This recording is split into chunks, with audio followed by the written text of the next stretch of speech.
Kwenye maisha kipo kipindi cha upotevu ambacho watu wanaonekana kwamba wamepotea, lakini pia kuna kipindi ambacho watu wanaonekana kama wamenyamaza. Hasa watu ambao walikuwa wameshaanza kujijulisha kwa umma, inafika kipindi ambacho wananyamaza au wanapotea. Mimi ni miongoni mwa waliopotea muda wa miezi minne.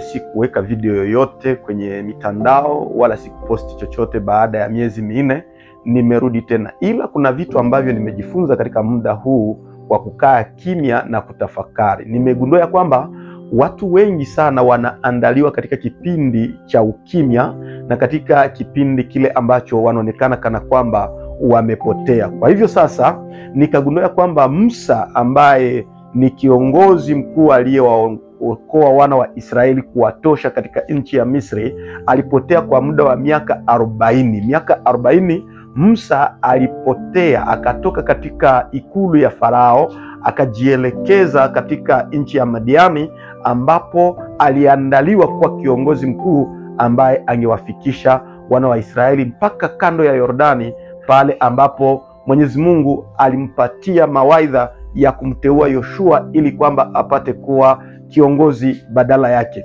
Lakini isitoshe, nilijifunza pia ya kwamba Yusufu katika muda wa ukimya katika kile kisima, katika kisima alichotupiwa, lakini pia isitoshe katika nchi ya Misri anapokuwa katika nyumba ya Potifa, isitoshe anapokuwa katika gereza, ilikuwa inamuandaa ili kwamba apate kuwa kiongozi mkuu. Sio yeye peke yake, wako wengine kama vile Muhammad ambaye alilazimika pia kutoka Maka na kwenda ile ambayo anasema Madina.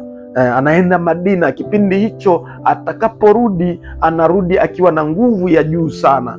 Niseme nini kuhusu Yesu Kristo ambaye naye alikuwa katika jangwa muda wa siku 40? Ziko nyakati nyingi ambazo Yesu alinyamaza, ziko nyakati nyingi ambazo Yesu hakuzungumza chochote, kwa wakati ambapo walimtafuta wakamkosa, lakini aliporudi baada ya zile siku 40 katika jangwa, alirudi akiwa na uwezo mkubwa wa kutenda miujiza na kufundisha, kiasi ya kwamba alionekana ana elimu ya juu sana, elimu ya juu sana. Wako wengi sana, namkumbuka Thomas Edison naye ambaye pia alikuwa katika maktaba ya Detroit pale Michigan.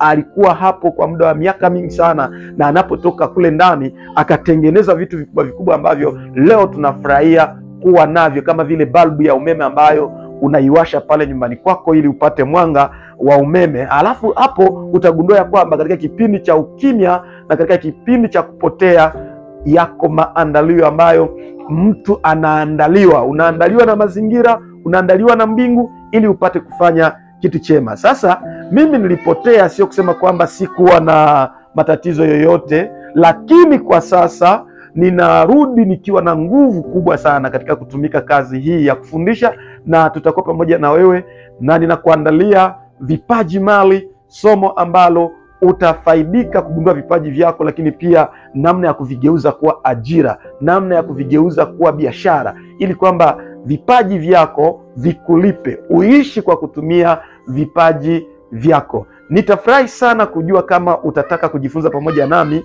Nitafurahia kusoma kwenye comment. Uniambie na wewe umejifunza nini katika muda wa ukimya na katika muda wa kupotea. Nawe umejifunza kitu gani? Nimerudi, nitafurahi kukusoma. Usisahau kusubscribe na kulike ili uwe wa kwanza kupata masomo yetu. See you. Lakini jifunze.